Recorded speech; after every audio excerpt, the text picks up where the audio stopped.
بسم اللہ الرحمن الرحیم۔ السلام علیکم ڈیئر اسٹوڈنٹس، میں ہوں غلام رسول۔ امید کرتا ہوں آپ سب خیریت سے ہوں گے۔ ڈیئر اسٹوڈنٹس، آج ہمارا فرسٹ ایئر کا لیکچر ہے لاسٹ نظم وحدانیت، جس کے شاعر ہیں مست توکلی۔ اس کے جو پہلے مطلب کے 2 پارٹس تھے اس پہ ہم نے بات کر لی ہے۔ آج اس کے تیسرے اور چوتھے پارٹس پہ تیسرے پارٹ پہ آج ہم بات کریں گے۔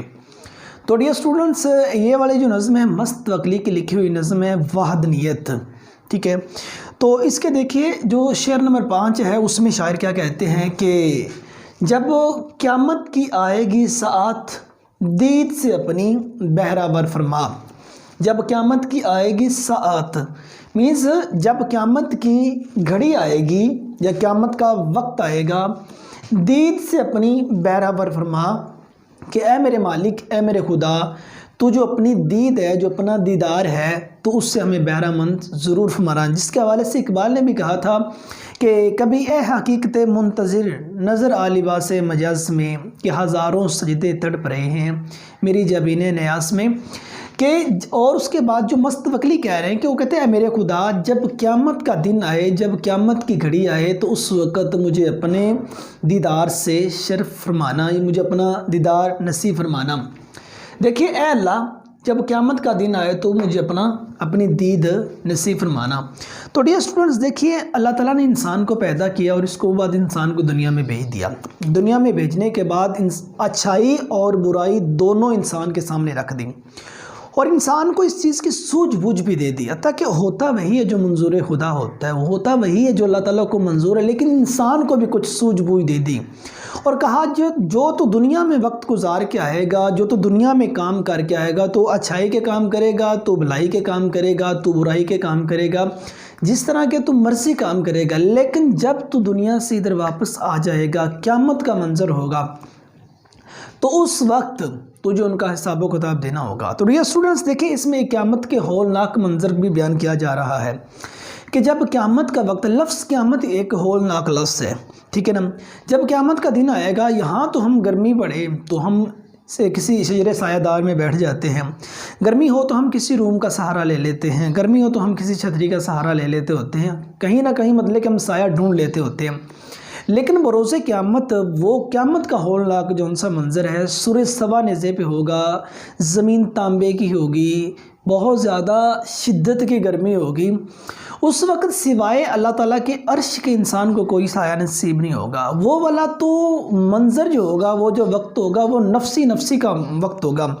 ماں دودھ پیتے بچے کو بھول جائے گی، باپ اولاد کو بھول جائے گا، بہنیں بھائیوں کو بھول جائیں گی، بھائی بہنوں کو بھول جائیں گے، میاں بیوی کو بھول جائے گا، جو بیویاں میاں کو بھول جائے گی۔ جو دنیا کی جتنی محبتیں ہیں وہ ساری کی ساری وہاں کام نہیں آئیں گی۔ وہاں صرف اور صرف اللہ تعالیٰ کے عرش کا سایہ نصیب ہوگا، اور جب اللہ تعالیٰ کے عرش کا سایہ نصیب ہوگا، دراصل یہی اس رب کے ایک دیدار کی علامت بھی ہے۔ اسی کو شاعر کہہ رہے ہیں کہ جب قیامت کی وہ گھڑی آئے، جب اعمال کے تلنے کا وقت آئے، جب وہ سوا نیزے پہ سورج ہو یا زمین تانبے کی ہو، گرمی شدت کی ہو، جب ہر کوئی کسی کو بھول جائے، تو مالک اس وقت ہم مجھے اپنے دیدار سے بہرہ ور فرمانا۔ اچھا، وہ صیغہ واحد متکلم اپنا استعمال جسٹ کر کے، تاکہ یہ آواز ہر انسان کے دل کی ہے۔ ہر انسان یہ چاہتا ہے کہ بروز قیامت اس کی شفاعت ہو، اور انشاءاللہ شفاعت ہوگی بھی۔ تو یہاں ایک تمنا ہے وہ وہی۔ تو دیکھیں آپ تشریح میں اگر جائیں نا، تو کہتے ہیں اللہ تعالیٰ نے یہ حدیث قدسی ہے کہ میرے نیک بندوں کے لیے، اللہ تعالیٰ یہ فرماتے ہیں کہ میرے نیک بندوں کے لیے وہ لذت تیار کی گئی ہے جسے نہ کسی آنکھ نے دیکھا، نہ کان نے سنا، اور نہ کسی انسان کے دل پر اس کا گزر ہوا۔ دیکھیں جب عرش معلیٰ کا سایہ نصیب ہوگا، عرش معلیٰ کا سایہ نصیب ہونے کے بعد ظاہری بات ہے سایہ بھی انہی کو نصیب ہوگا جو مومن ہوں گے، سایہ بھی انہی کو نصیب ہوگا کہ جنہوں نے دنیا میں اچھا وقت گزارا ہوگا، سایہ بھی انہی کو نصیب ہوگا جن پر میرے رب کی رحمت ہوگی، ٹھیک ہے نا، جن کی پیارے آقا گواہی فرمائیں گے۔ ساری بات ہے پیارے آقا صلی اللہ علیہ وسلم اپنے ہر امتی کی گواہی دیں گے۔ آپ نے وہ دعائیں سنبھال کے رکھی ہوئی ہیں جو دنیا میں ہر نبی کو ایک دعا کا ایسا موقع ملا کہ جو دنیا میں فوراً قبول ہو جاتی تھی، لیکن آپ کے لیے سنبھال کے وہ رکھی ہوئی ہیں، آپ نے وہ سنبھال کے رکھی ہوئی ہیں اپنی امت کے لیے۔ لیکن جب عرش معلیٰ کا سایہ نصیب ہوگا، سایہ نصیب ہونے کے بعد لوگ جنت میں جائیں گے، اور وہاں ان کو وہ لذت دی جائے گی کہ جو نہ کسی آنکھ نے پہلے اس کو دیکھا، نہ کسی کان نے سنا، اور نہ وہ کسی انسان کے دل پر گزری۔ تو یہ مطلب کہ تمنا کر رہے تھے، اور یہ کچھ انسان کو دنیا میں ادھر جنت میں ملے گا۔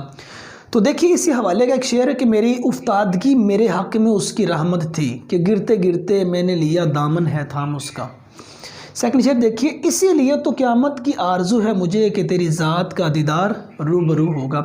دیکھیں انسان جب دنیا کے جتنے معاملات ہیں، جب دنیا سے تنگ آ جاتا ہے، ٹھیک ہے نا، اور جب دنیا میں اس کو کہیں انصاف نہیں مل پاتا، ظلم و ستم اس دنیا میں اس پر ہوتے رہتے ہیں، تو اس وقت انسان کچھ مرنے کا کہتا ہے۔ ریزن ڈیٹ وہ مرنے کا اس لیے، ٹھیک ہے، اس کو پتہ ہے کہ مرنے کے بعد، اب انسان کو خوشی اس بات کی بھی ہوتی ہے کہ مرنے کے بعد اس کو وہاں رب کریم کا دیدار نصیب ہوگا۔ مرنے کے بعد وہاں مطلب یہ دنیا کے جو جھیڑے ہیں، یہ دنیا کے جو مسئلے مسائل ہیں، یہ تمام سے وہ نکل جائے گا، ٹھیک ہے۔ تو بروسے قیامت انسان کے لیے سب سے بڑی خوشی، دیکھو یہ زندگی عارضی ہے اور وہ زندگی ابدی ہے۔ سیکنڈ شعر آپ دیکھیے کہ جو شعر نمبر 6 ہے کہ مثل مجنوں کہ ہوں جنوں سما، میرا پیکر گناہ میں ڈوبا ہوا، کہ میں مجنوں کی طرح دیوانہ ایسا ڈوبا ہوں عشق میں کہ میرا جو سارا کا سارا جسم ہے وہ گناہوں میں ڈوبا ہوا ہے۔ مثال دیکھیے، مفہوم دیکھیے، اے اللہ میں مجنوں کی طرح عشق میں جنون کی حد تک ڈوبا ہوا ہوں۔ اگر یہ اسٹوڈنٹ بات مجنوں کی جائے نا، قبیلہ بنو عمر سے تعلق رکھنے والا ایک قیس نامی شخص، ٹھیک ہے نا، جو ایک لیلا نامی خانہ بدوش لڑکی کے عشق میں پاگل ہو گیا۔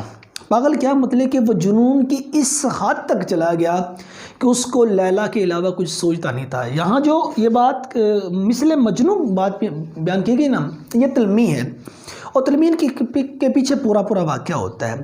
اب وہ قبیلہ بنو عامر سے تعلق رکھنے والا ایک لیلا نامی جو عورت تھی، اس کے عشق میں اس قدر مطلب کہ غرق ہوا، اس قدر ڈوبا کہ اس کو دنیا اور آخرت کا سب کچھ بھول گیا۔ صحرا میں ایک بار بیٹھا یہی مجنوں ریت پر کچھ بنائے جا رہا تھا، اس کے پاس سے امام حسن پاک کا گزر ہوا۔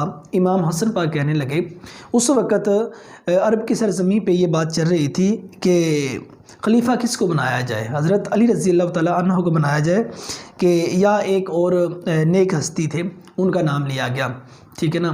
تو جناب جب ان سے پوچھا گیا مجنوں سے، تو آپ کے خیال کے مطابق خلیفہ کس کو ہونا چاہیے؟ حضرت علی رضی اللہ تعالیٰ عنہ کو ہونا چاہیے کہ یا وہ جو سیکنڈ ہستی جن کا نام لے رہے تھے ان کو ہونا چاہیے؟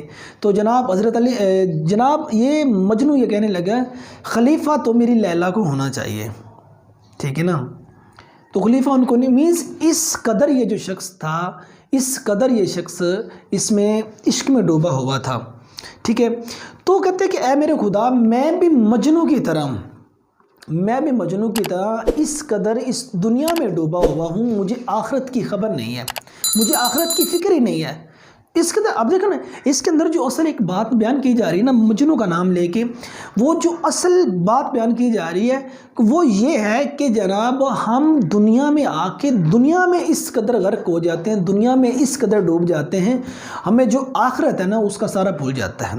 دیکھو نا، انسان کی مثال دنیا میں ایک مسافر جیسی ہے، اور مسافر بتائیے تو صحیح کتنی دیر تک سٹاپ پہ رہتا ہے؟ مسافر جسٹ اتنا سامان اکٹھا کرتا ہے کہ اس نے منزل تک جانا، اس کو آسانی سے لے کے چلا جائے، یا اس کو منزل پہ جس سامان کی ضرورت ہے وہ اس کو لے کے ساتھ چلا جائے، وہ اتنا سامان اکٹھا کرتا ہے۔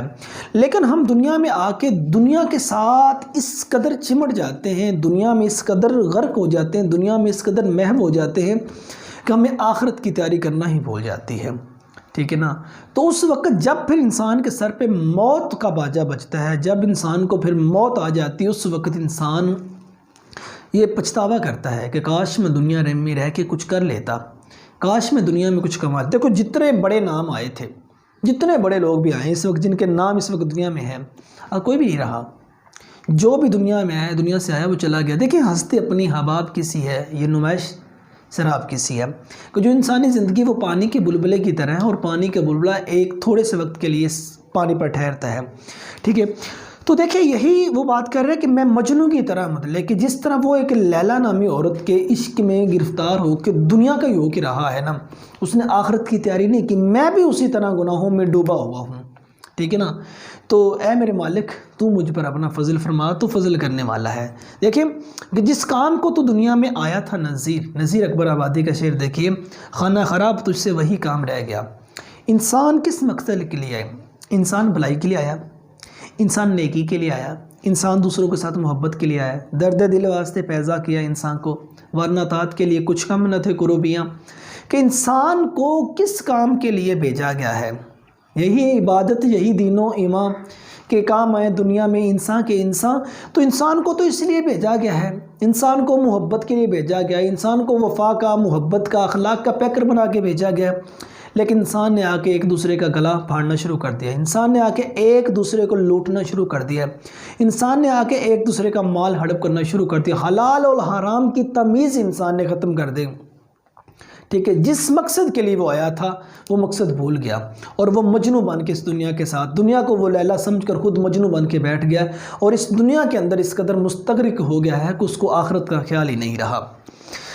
کہ یہ مولانا ظفر علی بہادر شاہ ظفر کا شعر آپ دیکھیے کہ پس مرگ قبر پہ اے ظفر کوئی فاتحہ بھی پڑھے کہاں؟ پس مرگ قبر پہ اے ظفر کوئی فاتحہ بھی پڑھے کہاں، جو ٹوٹی قبر کا تھا نشان اسے ٹھوکروں نے اڑا دیا۔ کہتے ہیں کہ اے ظفر کہ مرنے کے بعد کوئی قبر پہ فاتحہ بھی کہاں پڑھے، جو ٹوٹی ہوئی قبر کا نشان تھا اسے ٹھوکروں نے اڑا دیا۔